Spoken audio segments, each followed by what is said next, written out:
Hoy en día mantener un pensamiento crítico sobre temas importantes parece casi imposible. Curiosamente, esto puede ser el resultado de aspectos positivos como el avance tecnológico y la paz en el país. En este video hablaré primero de las razones individuales y luego de las causas generales que dificultan nuestro pensamiento crítico sobre temas importantes.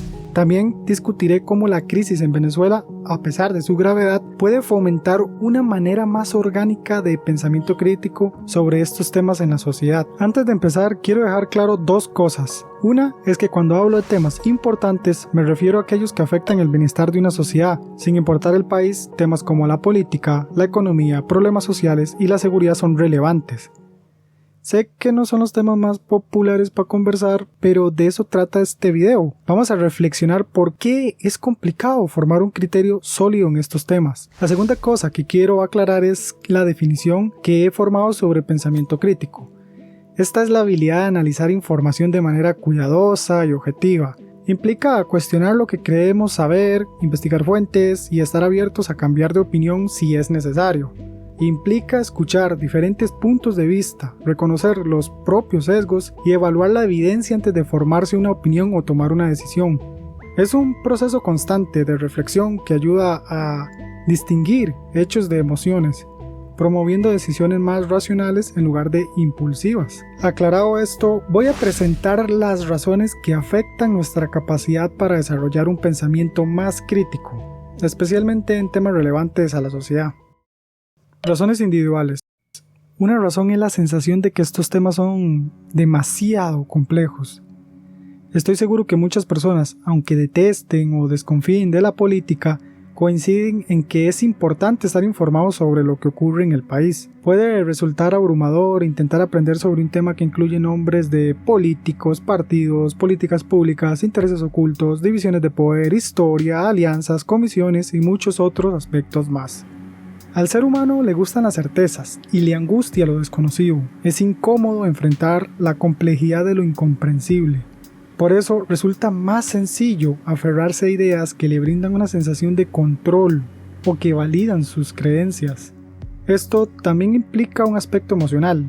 El pensamiento está vinculado a nuestras emociones. Aprender sobre algo es más gratificante cuando el contenido valida nuestras ideas o se presenta de manera intensa.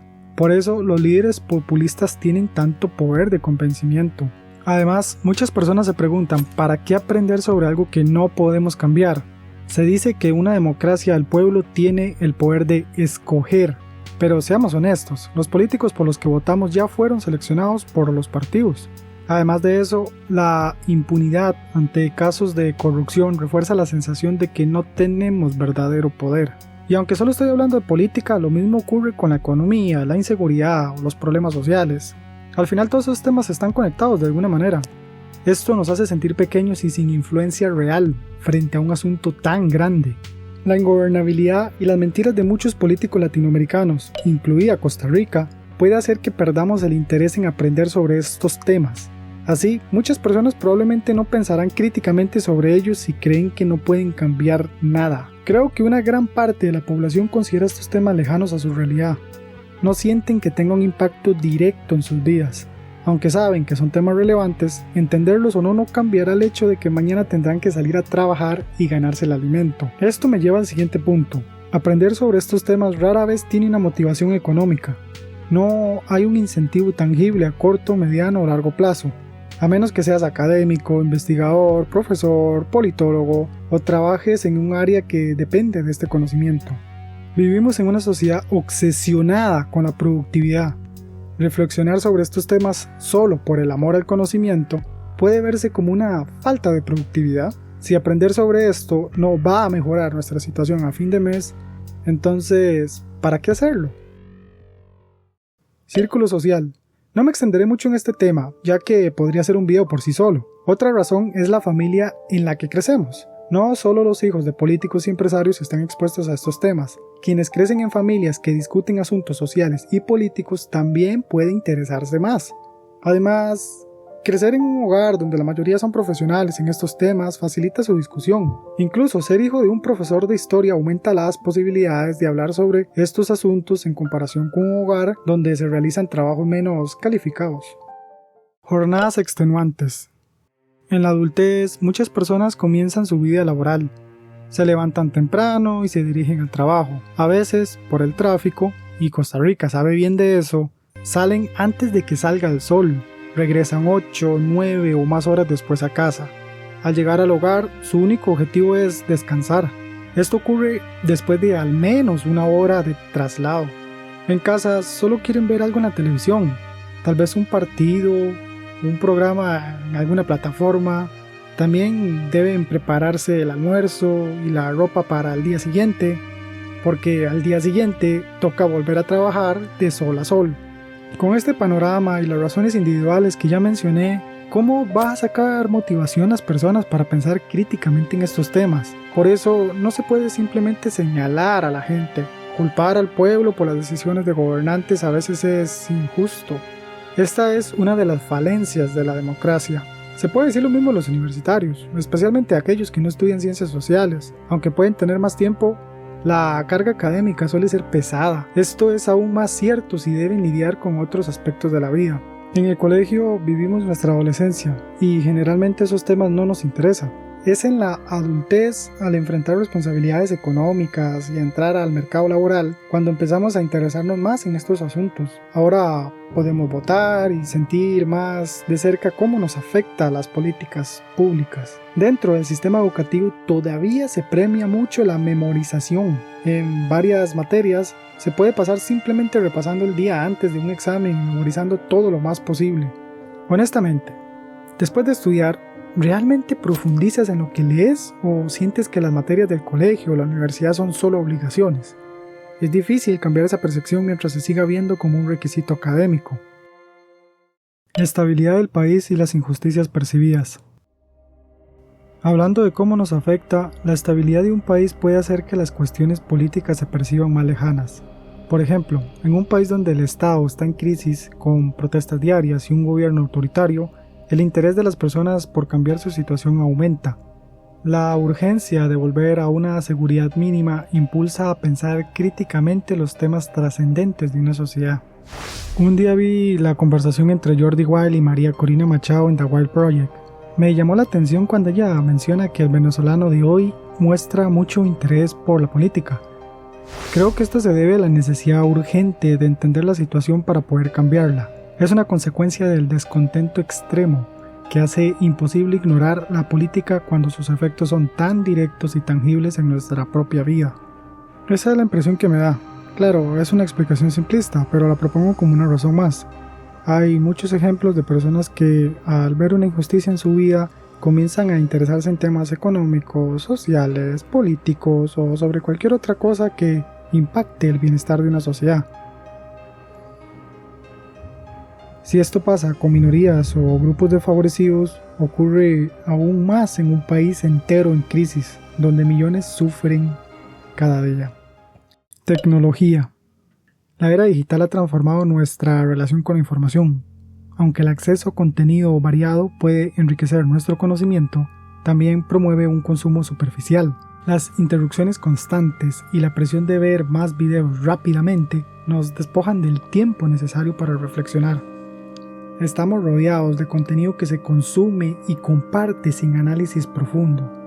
Las redes sociales, por ejemplo, permiten la difusión rápida de ideas, pero no fomentan la creación original ni el cuestionamiento de estas ideas, lo que reduce el esfuerzo intelectual. Este flujo constante de datos reduce nuestra capacidad de reflexionar con calma, lo cual es esencial para desarrollar un pensamiento crítico.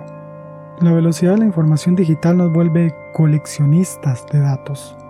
Acumulamos contenido sin analizarlo ni comprenderlo a fondo. Además, el exceso de información dificulta distinguir entre lo relevante y lo superficial, y la constante exposición visual limita nuestra capacidad de extraer, reflexionar y conectar ideas. La curiosidad puede verse apagada por la urgencia de mantenerse al día con las tendencias, dejando poco espacio para el pensamiento profundo. Esto genera una dinámica, donde en lugar de analizar y comprender, nos convertimos en meros receptores de datos. Les contaré mi experiencia y me dirán si se sienten identificados. Verán, soy una persona curiosa, interesada en temas sociales que requieren cierto esfuerzo para entenderse a fondo. pero últimamente he notado que lleno mis momentos de silencio. Escucho algo en YouTube mientras me baño, cocino o incluso al comer. Antes esos momentos eran de reflexión. Cuando decido pasar un rato en YouTube, el algoritmo ya tiene 3 videos listos para mí. Los abro en varias pestañas, como si fuera una sala de espera. Veo uno, cierro la pestaña y sin reflexionar, ya estoy abriendo el siguiente video. Vivimos en una economía de la atención, donde las plataformas digitales están hechas para captar nuestro interés cada segundo. Entre notificaciones, contenido infinito y la tentación constante de revisar redes, es casi imposible crear espacios de silencio mental para nuestra reflexión profunda. Esto nos lleva al concepto de flujo de interrupciones. Cuando estamos concentrados en una tarea como estudiar o trabajar, las notificaciones constantes nos distraen. Al responderlas perdemos el hilo de lo que estábamos haciendo. Después nos cuesta mucho volver a concentrarnos. Con el tiempo, este ciclo afecta nuestra capacidad para reflexionar. Otro factor relacionado con la tecnología es la cantidad infinita de información que hay en Internet. A veces me siento presionado a pasar al siguiente video tan pronto como termino el anterior. La idea es que cuanto más contenido consuma, más conocimiento tendré. ¿Cierto? Esta prisa por conseguir contenido sin profundizar lleva a personas a asumir un rol pasivo que no favorece la reflexión. Y antes para mí no era así. Lo que pasa es que ahora, en la adultez, se siente más la urgencia de generar dinero. Reflexionar solo por el deseo de desarrollar una idea propia requiere más tiempo del que muchos pueden permitirse. Quiero que la creación de este canal sea un impulso que me ayude a reflexionar sobre muchos temas. Me gustaría que sea una razón para compartir mis inquietudes sobre la sociedad y profundizar en mis reflexiones. Quiero hacerlo de forma más matizada. Además, me resulta interesante compartir esto en mi red social favorita, es decir, YouTube. Esto significa mucho para mí. Al compartirlo, espero que a alguien le sirva. Quizá pueda ayudar a alguien a alejarse de estas cámaras de eco y del contenido personalizado que nos ofrece el algoritmo. Tengo un video sobre eso que dejaré por aquí. A pesar de los desafíos para reflexionar sobre temas importantes, el acceso a la tecnología ha democratizado más el conocimiento. Hoy las plataformas digitales ofrecen recursos valiosos que pueden enriquecer nuestra comprensión de temas complejos, siempre y cuando cultivemos el hábito de pensar de forma crítica. No me centraré en consejos para desarrollar el pensamiento crítico, ya que no es la intención de este video. Sin embargo, le recomiendo estos 2 videos del canal Profesor Pablo Astorga que ven en pantalla. Sus videos fueron muy útiles para este contenido. Sé que resolver este tema no es tan simple, pero si logramos ser más conscientes de que hay temas que merecen más de nuestra atención, me daré por satisfecho. Esa fue la idea central del video. Eso es todo. Tomen agua y adiós.